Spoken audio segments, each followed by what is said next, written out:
Thank you. I'll read something which, it's so important for our movement. It's so important, and yet remarkably, hardly anyone knows that Prabhupada ever wrote this. Perhaps some of the most important instructions Prabhupada ever gave us, and yet devotees don't talk about it. It's not taught by senior devotees or junior devotees. It's basically forgotten or ignored, even though it's the key to saving our movement in the Western world and making it actually successful. Even though it's the key to all that, it's not taught. It's basically forgotten. So I'll read it to you. It's this is Prabhupada. Don't kill the messenger, as the Romans said. Narada Muni is instructing Prahlad Maharaj. Dhruva is instructing Dhruva, who ran away from home. And so Narada says, Om Namo Bhagavate Vasudevaya, Mantrena Anena, by this mantra. Mantrena Anena Devasya Kurya Dravyamaying Buddha Saparayang Vividhaya Dravyar. By this mantra, a Buddha, an intelligent person, should perform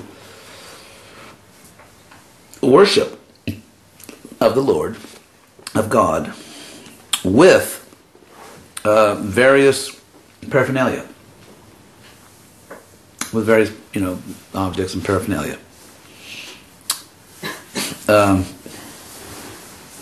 But in order to perform this worship of the Lord, you have to be Desha, Kala, Vibhaga, Vit. You have to know the differences between different countries and different times. And if you don't know it, you lose. And by the way, the same thing is in the Chaitanya Charitamrita. Danesh, you just sent that to me. Same verse. Not exactly the same verse, but in Chaitanya Charitamrita, praising Lord Chaitanya as knowing time and place. In fact, Kunti Devi says in her prayers that Krishna comes nato natya dharo jata, like an actor in costume. In other words, Krishna and Lord Chaitanya adjusted many things in their life to fit in to their society. So this is what Prabhupada says in his purport, the relevant part. The method of worship. The method of worship, chanting the mantra, and that includes obviously Harinam Sankirtan.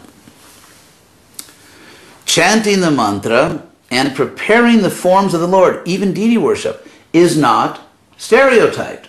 Now, if I dare to say that what Prabhupada says, I'll be crucified.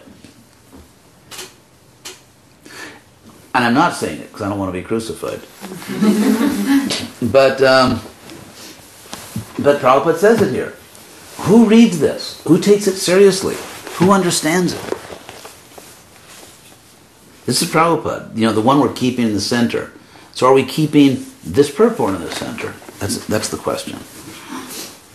The method of worship, chanting the mantra and preparing the forms of the Lord, is not stereotyped, nor is it exactly the same everywhere.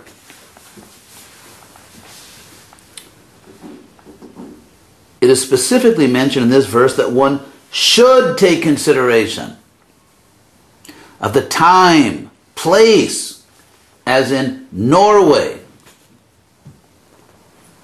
of the time, place, and available conveniences. Our Krishna consciousness movement is going on throughout the entire world, and we also install deities in different centers.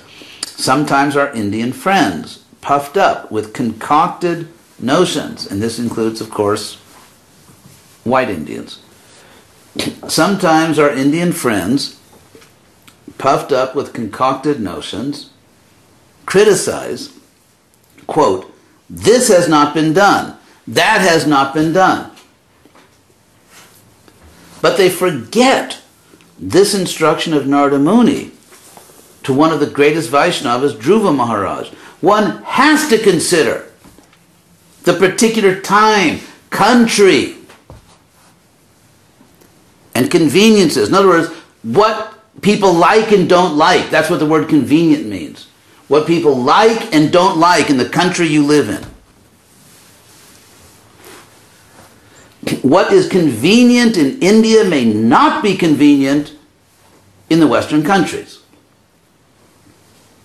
But, all we need to know is that in India, they perform some ritual like this, they dress like that, they have music like this. That's all we need to know. And as far as the people in the country we actually live in, the country where our movement is not growing, they're nothing. They just can eat the scraps of agyata sukriti.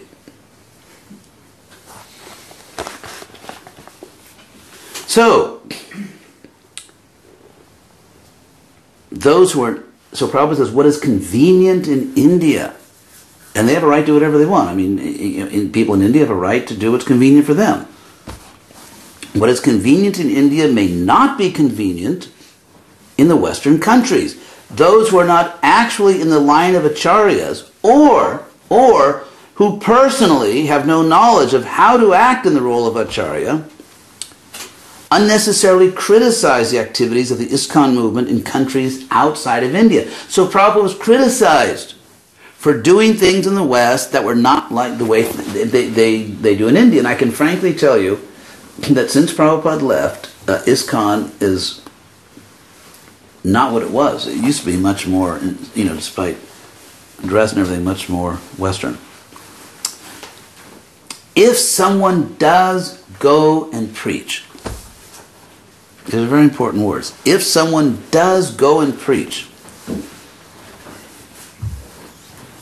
taking all risks. What risk are we taking, for God's sake?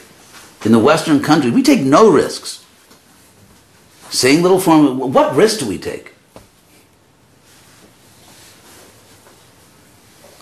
If someone does go and preach, taking all risks and allowing all considerations for time and place. Who, in what Western country has the Hare Krishna movement carefully considered everything needed for time and place in terms of what the people want, not what we want? Of course, again, everything I'm saying is within a framework in which we do not change our philosophy, we do not change our own spiritual practice, we do not change our institution, so, don't get excited about those things. What we are talking about is details. The details which, frankly, many devotees, including leaders, have merged into the basic principle box. So rather than having two categories, basic principles and details, there's just one. It's all basic. Unless there's money involved. Then you can, even like I heard in one European country, temple priest blessing a meat restaurant. Or you can do car pujas in one American temple. They advertise in their newsletter that they will do car pujas, or they will do pujas for your business. And in other Western countries, in Australia, they had a Rath Yatra, and right in front of Lord Jagannath deities, they had Bollywood dancers doing an extremely erotic dance, and that's the word. I choose my words carefully, and I mean erotic. I could go on and on, giving you many other examples where, rather than accepting Krishna's criteria, accept things in the mode of goodness. If it's, it's from India, and there's nothing wrong with India. This is not a criticism of India. There's nothing. It's just an appeal to be appropriate in the West. So Prabhupada says, allowing all considerations for time and place. Where in God's name do you find the Hare Krishna movement in the Western world allowing all considerations for the feelings of a particular country in the West?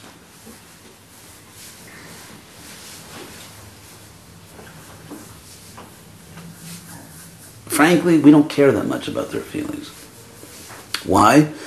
Because they'll be saved involuntarily and unconsciously. Agyata sukriti will do the job. And therefore, why waste time even thinking about their feelings?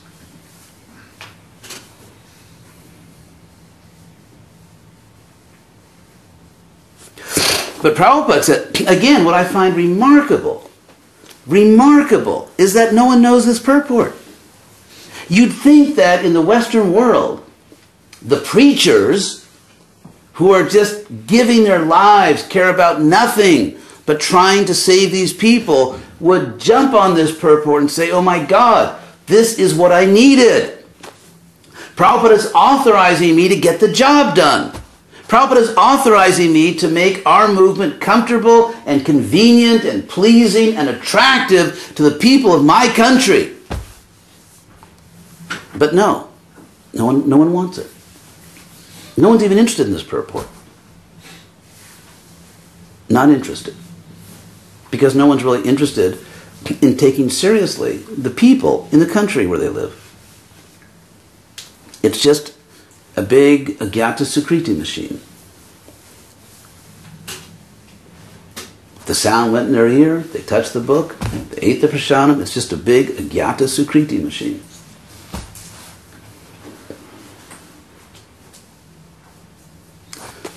Anyway, I hope I'm not offending anyone, but I'm just trying to do my duty to Prabhupada.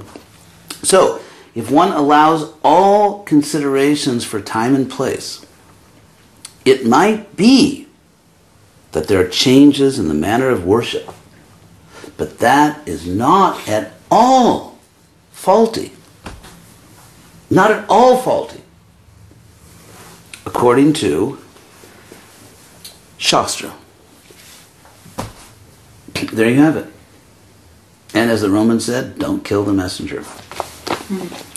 There you have it. If someone thinks that, I'm treating you all like adults because I respect you. I'm not talking down to you. I'm accepting you all as rational, intelligent, adult human beings. And I'm trying to reason with you. I'm not using my position. I have no position. I'm not in charge of anything here. And as far as, sannyasi, blah, blah, blah, or this or that, I'm not asking you to accept anything I say because of some so-called position. I'm asking you to accept this because it's reasonable. And because it's based on Prabhupada and Shastra. This is the Prabhupada I want to keep in the center. The Prabhupada who will go the extra mile and the extra 100 miles to save people, to make them comfortable, to find a way to help them. When Prabhupada was here, the world was very different. What we were doing 45 years ago worked. It doesn't work now. Or maybe I'm just blind. And in my tour of 10 different, 9 European countries, maybe I just totally can't see what's in front of my face. Maybe there's a big, successful, powerful Western Hare Krishna movement with the local people Prabhupada wanted coming to our temple, joining, intelligent people, famous people, people with resources, the movement becoming relevant, becoming influential, becoming a major spiritual force all over the Western world. Maybe it was happening and I just couldn't see it, because I really couldn't see it.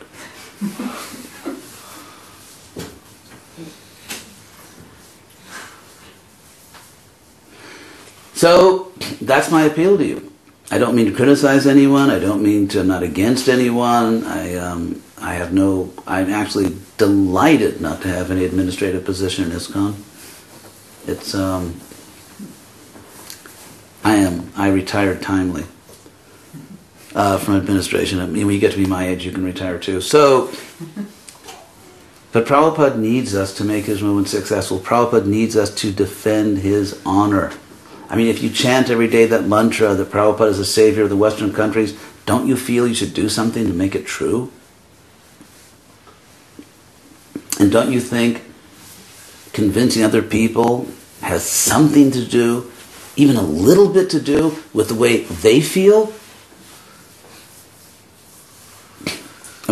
Don't we care? God himself reciprocates. Ye yatam ham prapadyante. You can't ask the people of Norway not to reciprocate. If we don't take if we're not really anxious to make them comfortable, why should they care about us? Do we care about them? And it's not just Norway, it's any country, Western country. For us, are they just philosophical categories? The non-devotees, the fruitive workers, the fallen souls, are they just philosophical categories, or are they real people? Do we have a type of divine autism? Or do we really care about them? Is it important to us how they feel? If we see that something makes them uncomfortable, do we care about that? Do we care about their comfort? Do we care about it? Or are they just, that's just some moron, Gyata Sukriti will get him. We'll have the last laugh. There actually are other spiritual movements. It's like, I remember there were some airlines in America where they had this thing where when you get on the plane and they made the announcements, that no one listens to. And they would say that we realize that you have a choice when you fly. And we appreciate that you've come to us. You see, if we feel that we're in a category, we are in a category. The movement is unique. Krishna consciousness movement is Lord Chaitanya's movement. Lord Chaitanya is Krishna. Krishna is God. However, Krishna is not going to empower proud people. And so if we think that we don't have to care so much because we have the prophecies on our side, it's like, it's inevitable. No one can stop it. We win. They have on YouTube. They have this hilarious kind of. You shouldn't laugh, but this hilarious thing. What do they say? It's like they have like boxing matches and mixed martial arts, and so there are these videos about people who were too proud. Like you'll see, mixed martial arts, like So like one big guy, they're in the middle of a match. It's like a real match, and he'll say like, "Go ahead, hit me," and the guy knocks him out. It's really a good lesson, and you see it again and again and again. Someone became too proud, and they're just like, they put their hands down, and the other person just knocks them out. So if we think that our victory is inevitable,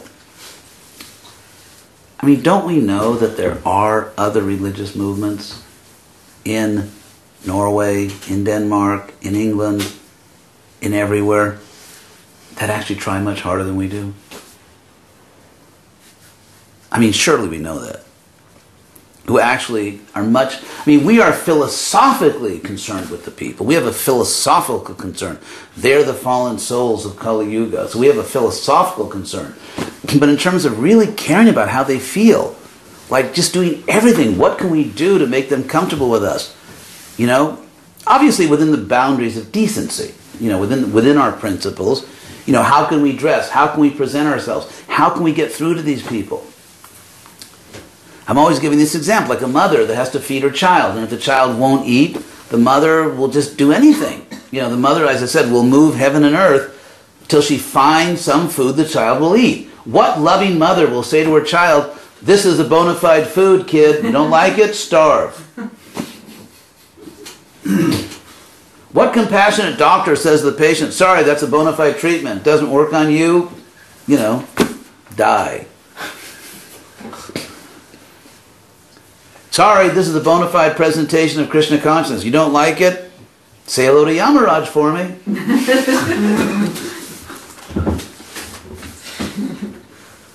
And then we just kind of chant this mantra, "Vancha kalpa tarubhyascha kripa sindhubhyevacha." It's like, could we please think? Kripa sindhu means an ocean of mercy. Where's the ocean? Where's the ocean? Where are the Vaishnavas just doing anything, again, within the boundaries of decency and our principles, but where are the Vaishnavas who will just do anything to reach these people? And to create a Hare Krishna movement, Prabhupada already created it. Develop or organize, to use Prabhupada's word, to organize a Hare Krishna movement so when people... we reach them out there, somehow or other we connect with them, they like us, and they're willing to maybe check it out, as we say. And when they come to a temple, Their experience is very much consistent with their experience out there. It's not culture shock. There are actually other religious movements where everyone is mobilized to bring people to their programs. And there's another movement I know of where most of the members are a little embarrassed or reluctant to bring people to the local temple. This is real. This is real. This is the real world. It's very, I mean, most of the devotees I talk to, I'm traveling a lot, I'm in touch with hundreds and thousands of devotees. I would say most of the devotees I talk to have really mixed feelings, at best, about bringing someone to the local Hare Krishna center.